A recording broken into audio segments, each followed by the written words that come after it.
స్వచ్ఛమైన నాణ్యమైన గౌదర్పార్ పూజా ఉత్పత్తులు www.gaudarpar.com ద్వారా ఆన్లైన్ లో ఆర్డర్ చేయండి. మీ ఇంటిని దేవాలయంగా మార్చుకోండి. నమస్తే, నేను Keshav. Welcome to Suman TV. ఆంధ్రప్రదేశ్లో అరాచక పాలన, ముఖ్యంగా ముఠాల పాలన నడుస్తోందా? పదే పదే ఏ సంఘటన జరిగినా విపక్ష నేత వైఎస్ఆర్సీపీ చీఫ్ జగన్మోహన్ రెడ్డి ఇదే తరహా కామెంట్లు ఎందుకు చేస్తున్నారు? అది కూడా ట్వీట్ చేస్తూ కేంద్ర స్థాయిలో ఉన్నటువంటి పెద్దల దృష్టికి తీసుకెళ్లేటువంటి ప్రయత్నాలే ఎక్కువగా చేస్తారు. ఏపీలో ఎక్కడ శాంతి భద్రతలు కంట్రోల్లో లేవనేది ఆయన చేస్తున్నటువంటి ప్రధానమైనటువంటి వాదన. అలానే ఇప్పుడు ప్రభుత్వానికి, కూటమి ప్రభుత్వానికి మనగలిగేటువంటి రైట్ కూడా లేదంటున్నారు జగన్మోహన్ రెడ్డి. రాష్ట్రపతి పాలన ఎంత వేగంగా పెడితే అంత మంచిదని ఆయన నమ్ముతున్నారు.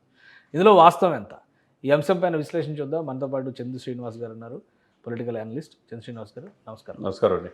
జగన్మోహన్ రెడ్డి గారు మళ్ళీ ట్వీట్ చేశారు, ఈ ముఠాల పాలన పెరిగిపోతుంది. ఇప్పుడు 2 నెలలు అయినట్టుంది గవర్నమెంట్. 4వ తారీఖు రిజల్ట్ వచ్చి 2 నెలలు, అంటే 2 మంత్స్ గవర్నమెంట్ ఫామ్ అయ్యి ఇంకా 2 నెలలు కూడా నిండలేదు, పూర్తి కాలేదు. సో ఇప్పుడు ఎలా చూడాలి ఆయన రియాక్ట్ అవుతున్నటువంటి విధానం? ఆయన చేసిన ట్వీట్ చేశారు, చాలా సీరియస్ కామెంట్. ఆంధ్రప్రదేశ్లో ప్రజాస్వామ్య ప్రభుత్వ స్థానంలో ముఠాల పాలన కనిపిస్తోంది. 2 నెలల కాలంలో ఏపీ అంటేనే రాజకీయ హింసకు మారుపేరుగా మారిపోయింది. సో ఏ విధంగా చూడాలి దీన్ని? అంటే ఇక్కడ జగన్మోహన్ రెడ్డి గారు ముఖ్యమంత్రిగా 5 సంవత్సరాలు పనిచేశాడు.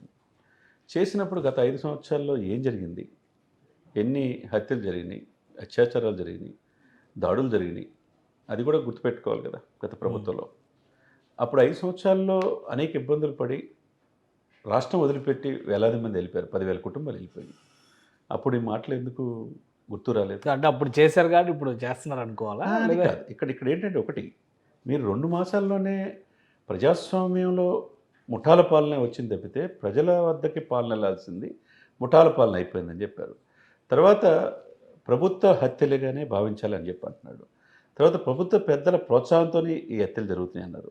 నేను అనుకోకుండా నంద్యాలలోని శ్రీశైలంలో ఆయన పసుపులేటి సుబ్బరాయుడిని 84 సంవత్సరాలు ఆయన్ని హత్య చేసినది మరి ఎవరు చంపారనేది విచారణలో తెలిసింది. అదేవిధంగా జగ్గయ్యపేటలో దాడులు జరిగినాయి.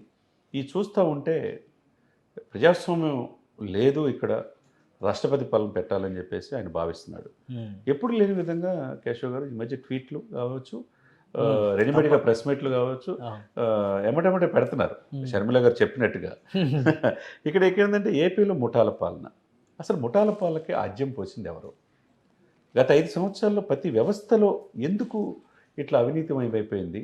ఎందుకు వైసీపీ పార్టీ వాళ్ళు ప్రతిపక్షాలే లేకుండా చేయాలనుకున్నారు? ఎంతమందిని హత్యలు చేశారు? ఇవన్నీ కనపట్టలేదా?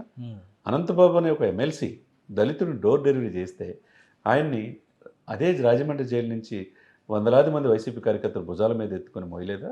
చివరికి ఆయన మేమటే పెట్టుకొని మన శాసన మండలిలో ధర్నా చేశాడు. Save democracy we want justice అన్నాడు. మరి అప్పుడేమైపోయింది? చివరికి 14 సంవత్సరాల కుర్రవాడు తన అక్కని వేధించొద్దురా బాబు అని చెప్పి వైసీపీ నాయకుల్ని అడిగినందుకు ఆ అబ్బాయిని గడ్డివాములో పెట్టి సజీవ దహనం చేశారండి. అప్పుడేమైపోయింది? ఎక్కడో సుగాలి ప్రీతి ఇన్సిడెంట్ జరిగి వికలాంగుల కూతురు అత్యాచారానికి గురైతే 5 సంవత్సరాల్లో మీరు ఏం చేసినట్టు? చివరికి చంద్రబాబు నాయుడు మీద దాడి చేస్తారు, పవన్ కళ్యాణ్ మీద దాడి చేస్తారు, రాష్ట్ర సరిహద్దులు దాటకుండా. ఇవన్నీ కేశవ్ గారు మనం ఏంగా భావించాలి?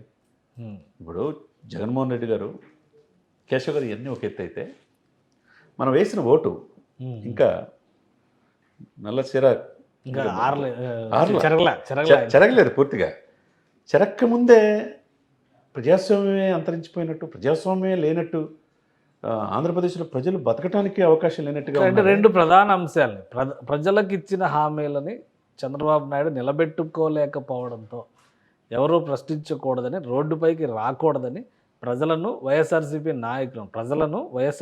నాయకులను కార్యకర్తలను భయభ్రాంతులకు గురి చేయడానికి ఇలాంటి దుర్మార్గాలకు పాల్పడుతున్నారు.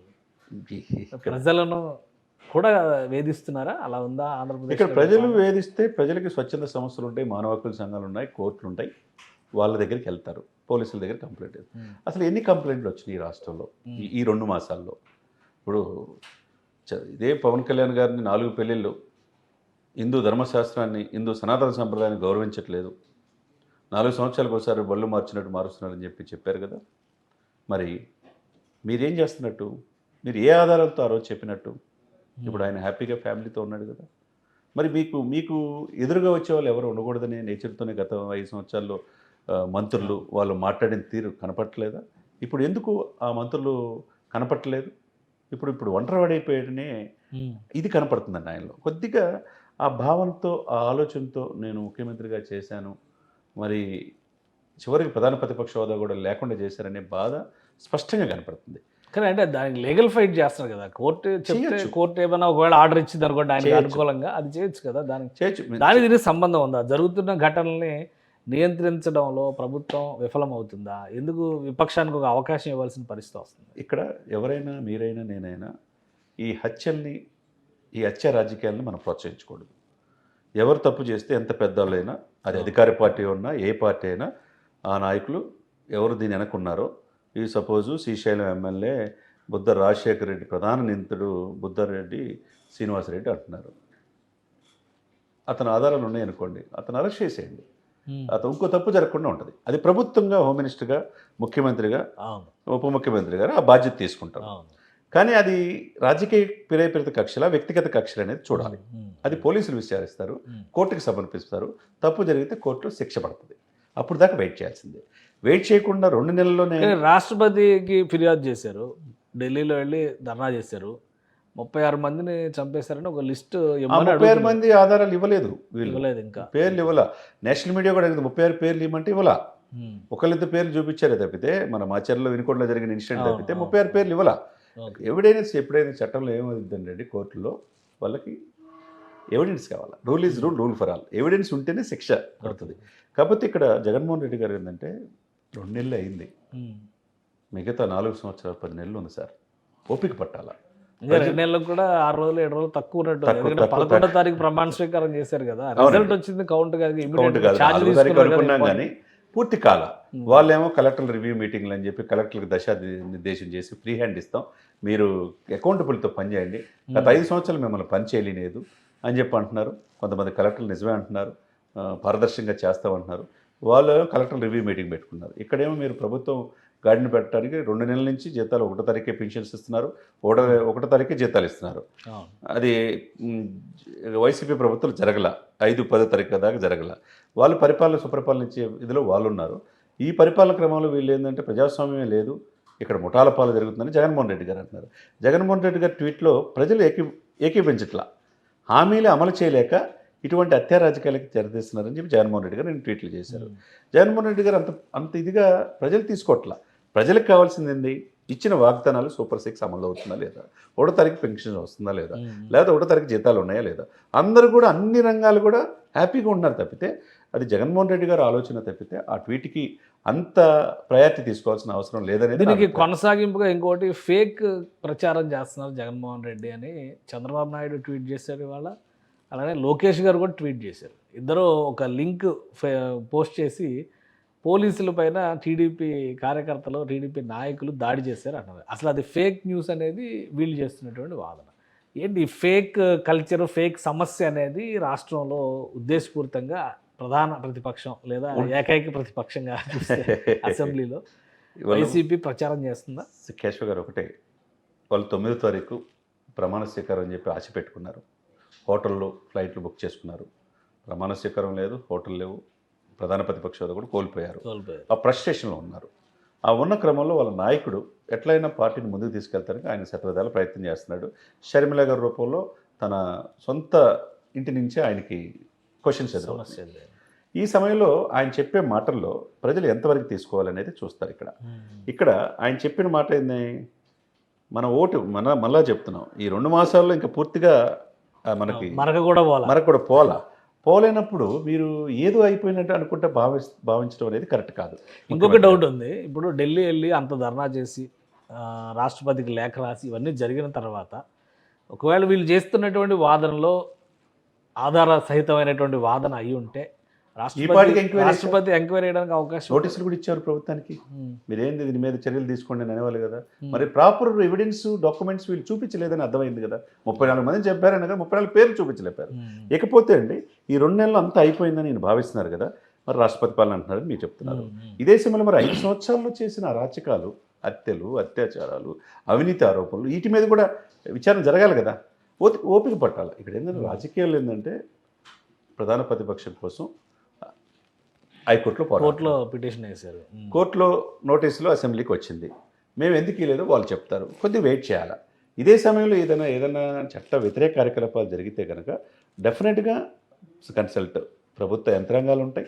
ఆ కన్సల్ట్ వాళ్ళు విచారించి అంటే రాష్ట్రపతికి రాసిన లేఖలు కానీ హోమ్ మినిస్టర్కి ఇచ్చిన ఫిర్యాదుల్లో కానీ పసలేదు కాబట్టి అక్కడ రియాక్ట్ అవ్వలేదా, లేదా మళ్ళీ దానికి ఒక వెసులుబాటు ఉంది, కూటమిలో ఉన్నారు కాబట్టి చర్యలు తీసుకోవట్లేదనే అవకాశం కూడా ఉంటుంది. అదే ఏం లేదండి. ఇప్పుడు గతంలో ఏంటంటే జగన్మోహన్ రెడ్డి గారు ఏం చెప్తే అది మోదీ గారు విన్నారు అన్నారు. మరి మోదీ గారు చివరికి వచ్చేదానికి ఏమైంది? ఇప్పుడు వాళ్ళు ఏంటంటే వాళ్ళు సిస్టమ్ ప్రకారం వెళ్తారు. ఆధారాలు ఉంటే ఈ పార్టీకి ఇంటెలిజెన్స్ బ్యూరో ఎంటర్ అయ్యేది, కేంద్ర ప్రభుత్వ హోంశాఖ నుంచి సమగ్ర నివేదిక కోరేది, చివరికి రాష్ట్రపతి కార్యాలయం నుంచి నోటీసులు రియాక్షన్. లాస్ట్ టైం ఒకసారి ఈస్ట్ గోదావరిలో ఒక అబ్బాయికి గుండు చేయిస్తే వచ్చింది. ఏం జరిగింది వాస్తవాలు నివేదిక ఇవ్వండి వచ్చేది, ఈ పాటికి వచ్చేది కదా. రాలేదు అంటే వీరు చూపించిన ఇది ఆధారాలు సరిగ్గా లేవు అనేది మనం అర్థం ఇదంతా పొలిటికల్ స్టంట్ గానే అర్థం చేసుకోవాలి. పూర్తిగా పొలిటికల్ స్టంట్ అండి. ఏదైనా 2 సంవత్సరాలు 10 నెలలు జగన్మోహన్ రెడ్డి గారు వెయిట్ చేయాల్సిందే. ప్రజల దగ్గరికి వెళ్ళి పారదర్శకంగా ఇచ్చాను, నేను చేసిన పొరపాటు లేదని చెప్పుకోవాల్సిందే. ఇకపోతే పాదయాత్ర అంటున్నారు, ఒకవైపు షర్మిల గారు పాదయాత్ర అంటున్నారు, జగన్మోహన్ రెడ్డి గారు ప్రజలు వెళ్ళొచ్చు, ఎవరైనా వెళ్ళొచ్చు, ప్రజాస్వామ్యయుతంగా వెళ్ళొచ్చు. అంటే ఈ గ్రౌండ్ ప్రిపేర్ చేసి రాష్ట్రం ఇలాంటి క్లిష్ట పరిస్థితుల్లో ఉంది కాబట్టి పాదయాత్ర మొదలు పెడతాం అని జగన్మోహన్ రెడ్డి అన్నారు. ఎందుకంటే ఆయన రిజల్ట్ వచ్చిన రోజునే నేను ఇంకా స్ట్రాంగ్గానే ఉన్నాను, నేను అదే పట్టు ఉంది నాకు, నేను మళ్ళీ పాదయాత్ర చేయగలను. చంద్రబాబు నాయుడు గారు చేయలేరు పాపం, ఎందుకంటే ఆయన వయసు ఆల్రెడీ 70. ఆ బాధ్యత పవన్ కళ్యాణ్ గారు తీసుకుంటారు, లోకేష్ బాబు తీసుకుంటారు లేండి, ప్రాబ్లం లేదు. కాకపోతే కళ్ళు మూసుకొని తెరిచేలోపు 5 సంవత్సరాలు వస్తాయని చెప్పిన ఆ వ్యక్తే మరి 2 నెలలు కాకముందే అంత 5 సంవత్సరాలు అయిపోయినట్టుగా భావించి ట్వీట్లు చేయడం అనేది ప్రజలు అంత ఇదిగా తీసుకోలేకపోతారు.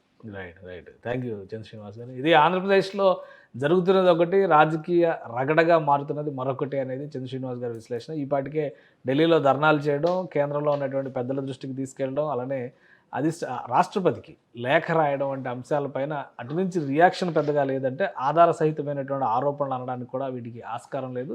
ఏ చిన్న సంఘటన జరిగినా కానీ జగన్మోహన్ రెడ్డి రాష్ట్రంలో అరాచక పాలన నడుస్తుంది అనేటువంటి విమర్శలు చేయడం చూస్తే కనుక ఆయన వీలైనంత తొందరగా మళ్ళీ ఎన్నికలు రావాలని ఆశిస్తున్నట్టుగా కనిపిస్తుందని చంద్ర శ్రీనివాస్ గారు విశ్లేషిస్తున్నారు. ఇది special discussion. Keep watching. Suman టీవీలో మీ పర్సనల్ అండ్ బిజినెస్ ప్రమోషన్స్ కోసం కింది నెంబర్కి కాంటాక్ట్ చేయండి.